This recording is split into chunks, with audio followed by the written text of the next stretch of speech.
Esta noche, la Comisión de Prerrogativas y Partidos Políticos del INE ha aprobado por unanimidad la mayoría calificada aplastante de Morena, PT y Partido Verde en San Lázaro. La coalición oficialista tendrá 364 curules, 364 diputados, el 73% de la Cámara Baja. En el Senado se perfila a sumar 83 escaños, 2 menos de los necesarios para hacer mayoría aplastante. Está por ocurrir todo este asunto. Vamos precisamente hasta la sede del Instituto Nacional Electoral, el INE, al sur de la Ciudad de México, con mi compañero Agustín Velasco. Agustín, buenas noches. ¿En qué va la situación de la Comisión de Prerrogativas y Partidos Políticos, que ya decidió cómo van los pluris en diputados y falta la de senadores, y también falta decidir qué va a pasar, cómo se van a repartir 7,000 millones de pesos el año que viene en prerrogativas para los partidos registrados?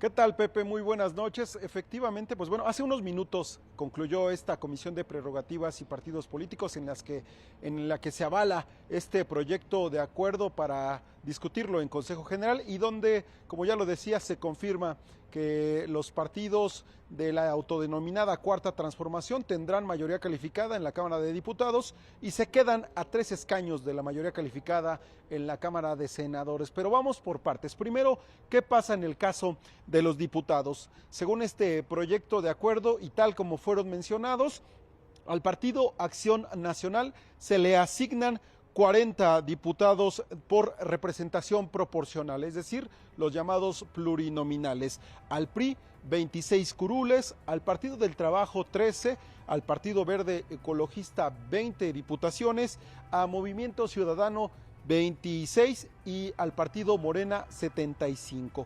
Con estos números, los partidos de la coalición Sigamos Haciendo Historia quedan con los siguientes totales: el Partido Morena 236 diputados, el Partido Verde Ecologista 77 curules y el Partido del Trabajo 51. En total, como ya lo mencionabas, 364 diputaciones. ¿Cuánto se requiere para tener la mayoría calificada en la Cámara de Diputados? Se requieren 336, es decir, que este proyecto estaría dando a esta coalición 28 diputados más de los que se requiere para tener mayoría calificada en la Cámara Baja. ¿Qué pasó en el caso de los senadores? De acuerdo con el proyecto avalado por esta Comisión de Prerrogativas, al Partido Acción Nacional se le asignan 6 senadurías por el principio de representación proporcional, al Partido Revolucionario Institucional 4, al Partido del Trabajo 2,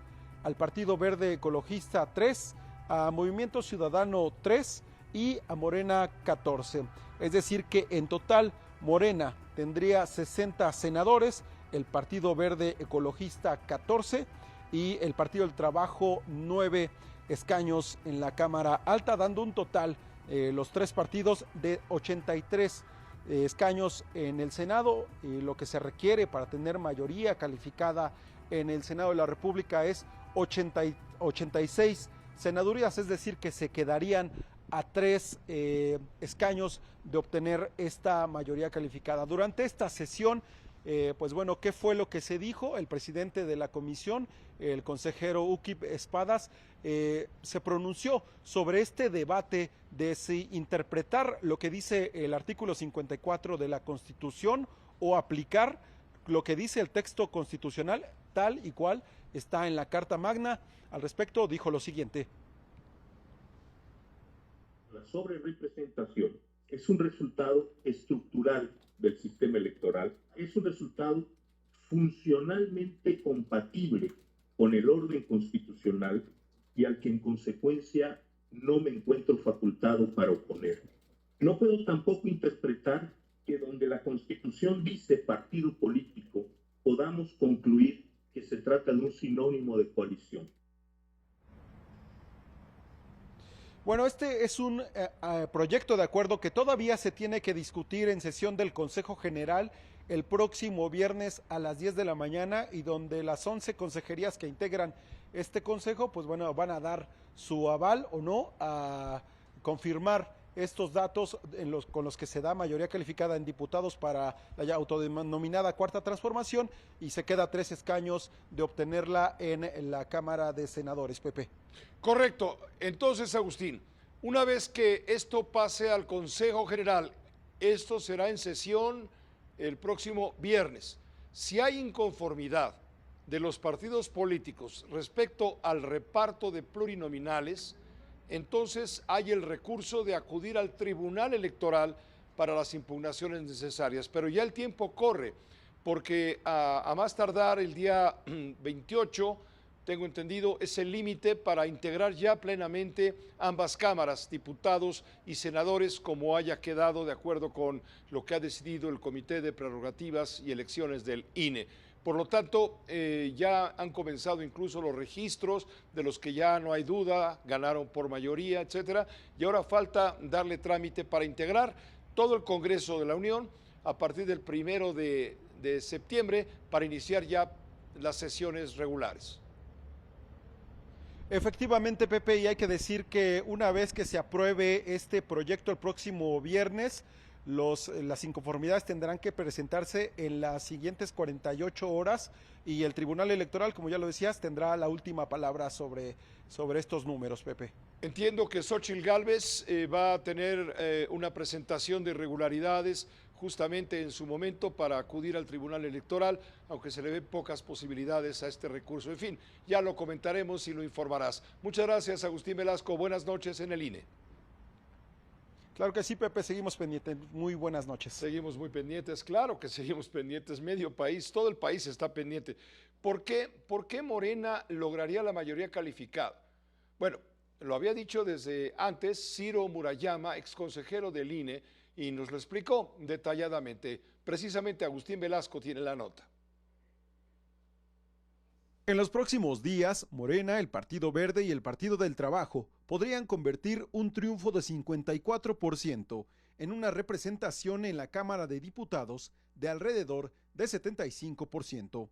Así lo advierte en entrevista con Uno TV el ex consejero electoral del INE, Ciro Murayama. Ganó la mayoría simple de los votos con un 54.7% de los votos depositados en las urnas, que las oposiciones tuvieron más del 40% de los votos, pero lo que se está pretendiendo es dar casi el 75%, 3/4 partes de la Cámara a la coalición oficial con una sobrerepresentación de prácticamente 20 puntos.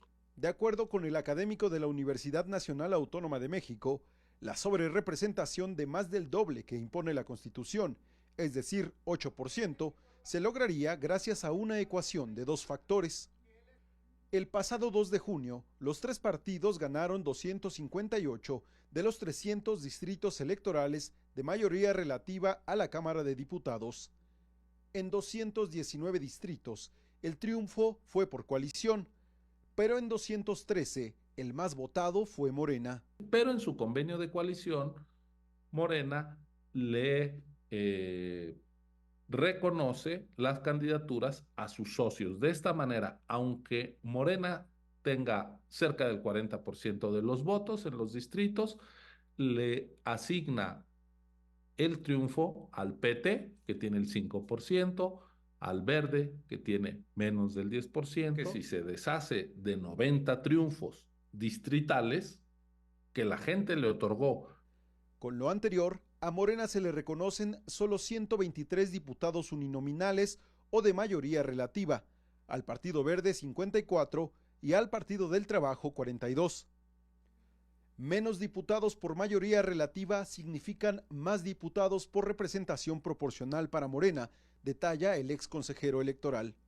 Los 90 que se dio por la vía de mayoría relativa uninominales, lo recupera por la vía de representación proporcional y así es como inflan la votación agregada o la representación agregada de un 54.7 a casi un 75%.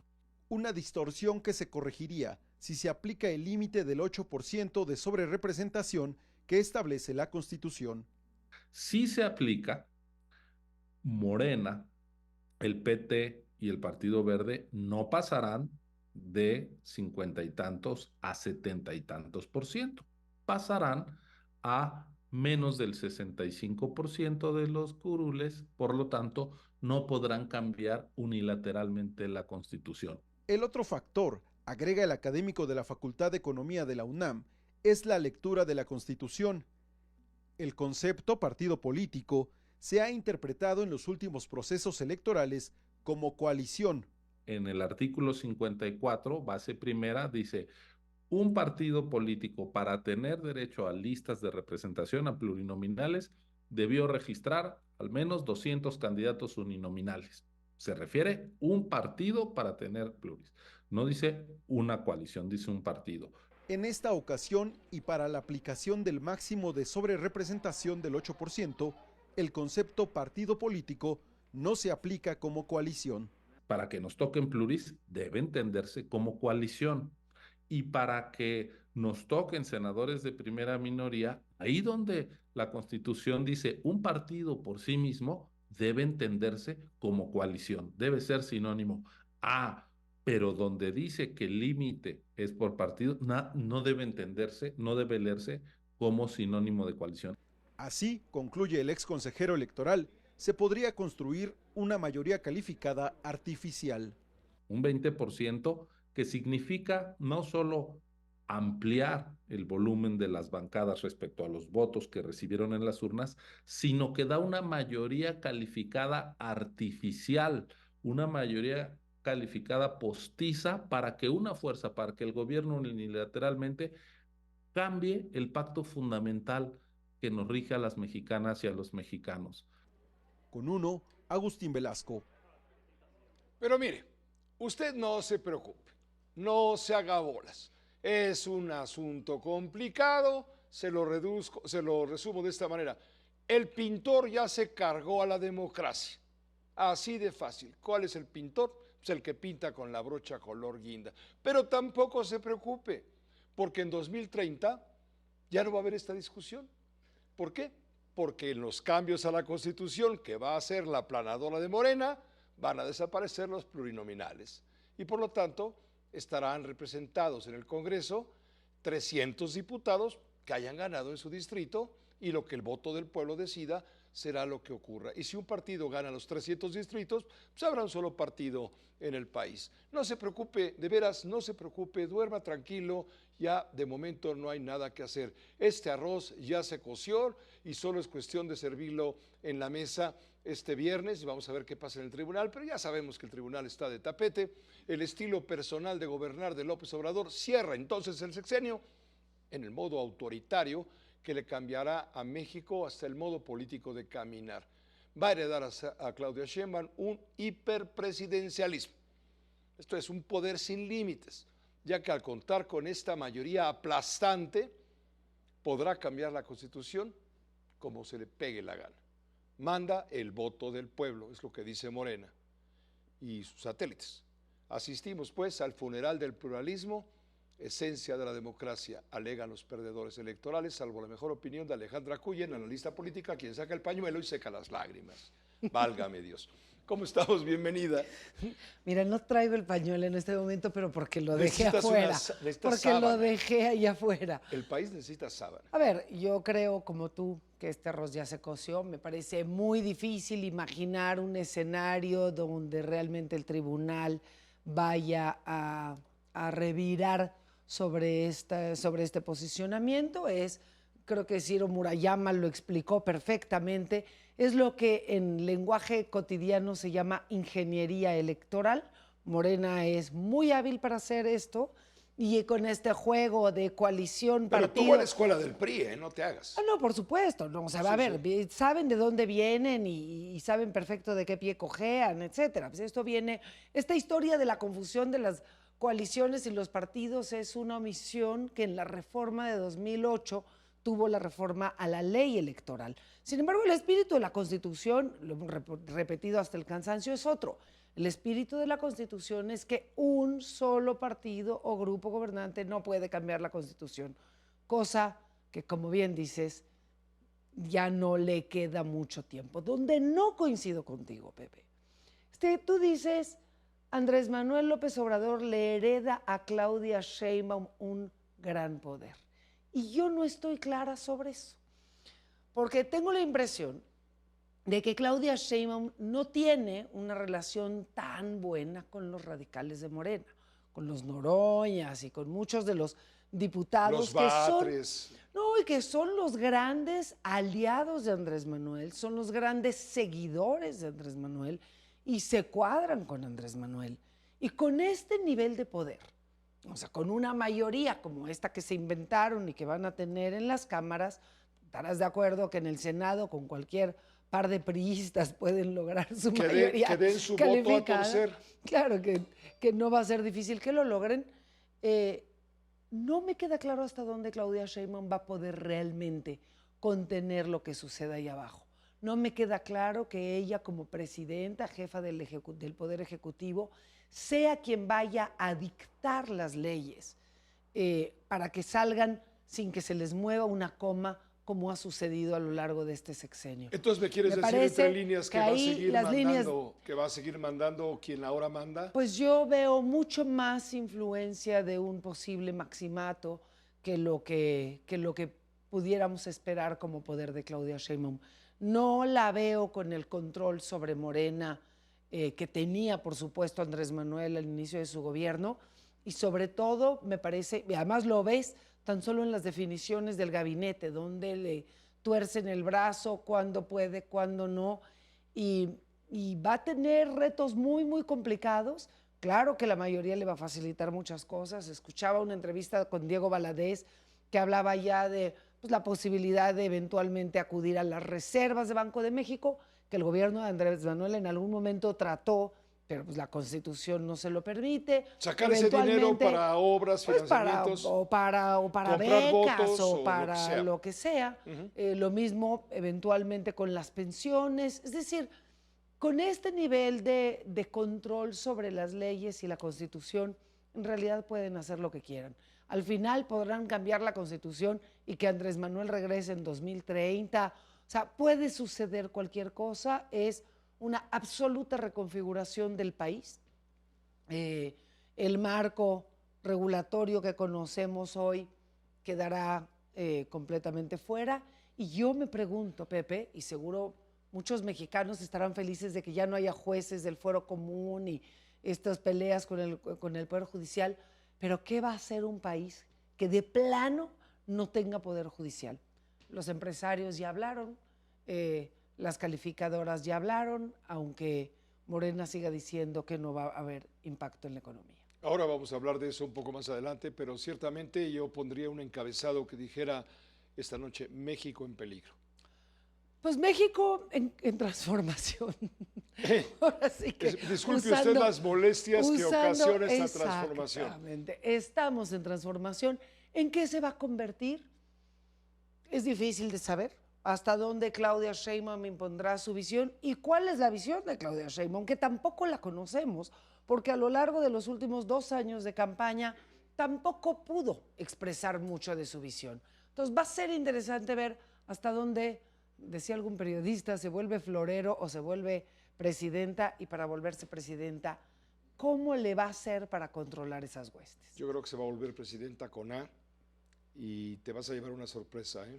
Espero que sí, y que logre sobre todo, pues digo, si va a ser para construir un mejor país, creo que la transición va a ser dolorosa, pero pues ojalá, como dices tú, ojalá la señora logre tomar el control del país y construyan una gran nación, porque tenemos todo para ello. Tiene su genio. Gracias, que te vaya muy bien. Gracias a Alejandra Cuyen, la maestra esta noche más plañidera de la tele.